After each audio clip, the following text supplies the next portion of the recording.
Mr. Speaker, sir, I rise in support of this year's budget. Today, we are facing the headwinds of stiff global competition and a rapidly changing economy. Protectionism is on the rise, and globalization is giving way to globalization. As a small and open economy, these geopolitical forces impact Singapore. Last year, our economy expanded 3.2%, while growth is forecast to be in the range of 1.5% to 3.5% in 2019. While there are challenges, we must maintain our sights on the bright spots. Businesses are turning to ASEAN to diversify risk, and Singapore can play a pivotal role as a regional hub. Technology and innovation can unearth new opportunities for our growth. Singapore must continue to sharpen our strengths as a trusted brand and a skilled workforce. And I'm glad that this budget provides a strategic plan to help Singapore and Singaporeans to do so.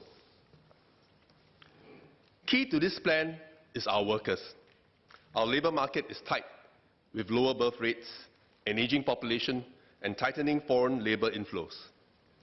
Work will be disrupted. A study says 44% of work activities in Singapore today can be automated with current technologies, with a third of the skill sets required to perform today's jobs wholly new by 2020. Rapid skills churn will require workers to swiftly adapt and cope with frequent career transitions. We must not leave our workers behind. I'm heartened that come April 2020, all transformation efforts supported by Enterprise Singapore's Enterprise Development Grant must include positive outcomes for workers, such as wage increases. I'm also glad that NTUC's call for the extension of the Career Support Programme and Special Employment Credit have been heeded. This budget is pro-worker and has put workers at the heart of it. I strongly believe that every worker matters, and this budget can do more for professionals, managers, and executives, because every PME matters. In 2018, PMETs continued to be more affected by retrenchments, with higher skilled, mature PMETs the hardest hit. Older PMETs also face greater difficulty in the job market, with the long-term unemployment rate for resident PMETs aged above 50 higher than younger age groups. With technologies such as artificial intelligence, middle-income jobs can potentially be hollowed out, at the risk of workers' downward labour mobility. These are real concerns I've heard from PMEs whom I've met and spoken to. Our skilled workforce is our competitive advantage, and every worker matters. Investing in our workforce enables us to grow the pie collectively and reap the fruits of labour together. I propose 3 key thrusts to do so. First, enhancing protection in the future workplace. Second, enabling progression in the future of work. And third, expanding potential of our future workers. The future workplace must take preemptive steps to redesign jobs and future-proof workers' skill sets. Stakeholders must strengthen information flow, overcome information asymmetry, and collaborate on transformation. At the recent NTUC Future Job Skills and Training Forum, industry and union leaders, employers and workers shared actionable keys for industry transformation based on early successes. For example, in the financial services industry, the Tripartite Advisory on Human Capital Practices for Banking, adopted by 160 banks, calls on banks to proactively identify impacted jobs and redeploy workers into areas of jobs growth through the professional conversion programs. Our unions are also evolving in tandem. Last month, the Singapore Bank Officers Association, now renamed the Banking and Financial Services Union, repositioned its mission to serve more workers to cope with disruption. The labour movement also welcomed the Singapore FinTech Association, which helps workers to reskill to take up FinTech roles as an affiliated U Associate partner. As work evolves, the line between the rank and file and PMETs are increasingly blurred. The share of PMETs among employed residents has also increased to 57% in 2018. Under the Employment Act and other labour legislation, there remain distinctions between our rank and file and PMEs, and manual and non-manual work. These distinctions influence the treatment and protection of these workers. It is particularly challenging today to make these distinctions, as many jobs involve a mix of both manual and non-manual work.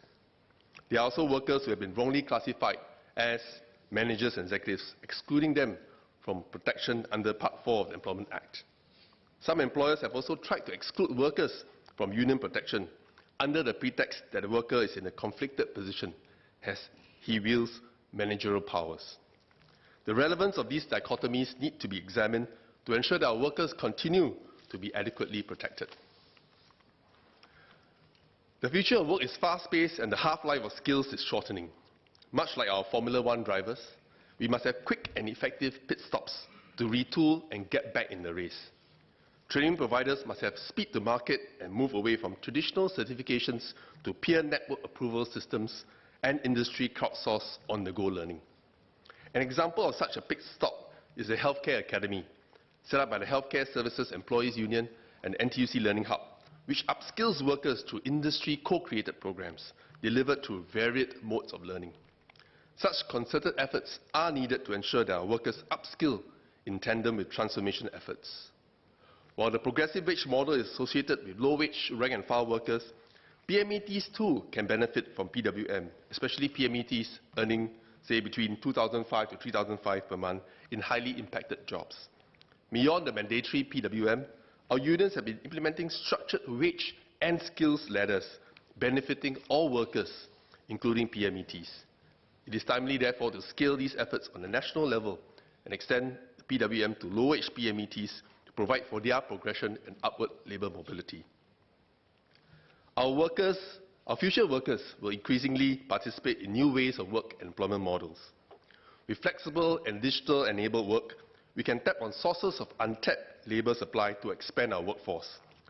To expand the potential of our ageing workforce, we have called for the SEC, CSP and WorkPro to be extended and enhanced to maximize our workforce's productive longevity, and I'm glad that the budget this year has responded positively. I want to also call for more preemptive and proactive training, and we can only do this with strong support from our tripartite partners. To enable workers to take charge and expand their potential, workers can tap on their skills future credits to upskill. Utilization has increased, and it is the time for a top-up of another $500 so that workers can go further in their personal growth through individual-initiated training. These credits have helped seed and catalyze lifelong learning. Our unions have also been working with employers to set aside time for workers' upskilling. Some companies have even voluntarily provided a top-up of employees' skills future credits to fund their training, and more companies are encouraged to do so. All stakeholders have a part to play in co-creating our future. We need to create wealth rather than focus on spending more. More wealth means more to spend. We are generating wealth by transforming our economy to higher value activities and constantly attracting such investments. Most importantly, we must make sure our workers have the skills to do these jobs. We should be bolder in spending money on upgrading and retraining. Help our workers earn more in better jobs. Regulate the training providers, not the trainees. What obstacles are there to prevent our workers from going for continuous training and education? We need to tackle those. If we argue about how to share a stagnant pie, we are fighting a losing battle. We should be working together to grow the pie. The labour movement is committed to serve as the workers' viewfinder in navigating the work landscape by bringing stakeholders together to collectively make better skills, jobs and pay real for workers. I repeat, real for workers. Mr. Speaker in Chinese. 在落实财政预算案的过程中，我提出一个5新秘诀。第一，核心，创造一个以国人为核心的工作队伍。第二，同心，劳资正三方必须同心协力，共有为本，同心同行。第三，决心，用坚定的决心学习新的技能，学第二个技能，拥抱一个和培养一个终身学习的心态。第四，信心，满怀信心面对未来的挑战。第五，雄心，要有雄心壮志，实现远大目标。I support the budget. Thank you.